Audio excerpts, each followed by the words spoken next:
వాక్యాలు చదువుతూ కొంతమందికి తెలియని వారికి తెలియజేస్తూ దేవుని గణపరిచేవారిగా, దేవుని మహింపరిచేవారిగా ఈ యొక్క ఆటో ప్రయాణంలో కూడా దేవుని సేవ చేసుకుంటూ ముందుకు వెళ్తున్నాను.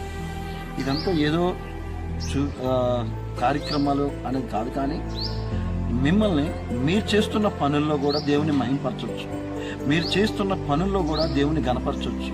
ఆయన మాటలు, ఆయన సువార్త చేయమన్నది మనం చేస్తూ ఉంటే మనం ఏ పైనైనా, ఇది ఆటో అంటే చాలా నాకు తెలిసి చిన్నదే అనుకుంటారు, కానీ ఆటోలో కూడా జనాలు చాలామంది వెళ్తూ ఉంటారు, వస్తూ ఉంటారు, క్వశ్చన్లు వేస్తూ ఉంటారు, అనేక రకమైన క్వశ్చన్లు.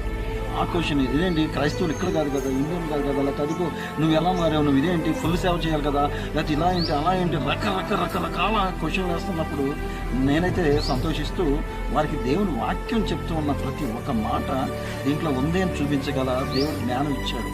అయితే ఏదేమైనా దేవుని స్తోత్రం. అయితే మీకు ఎందుకు చెప్తున్నానంటే మీరు చేయుచున్న సేవల్లో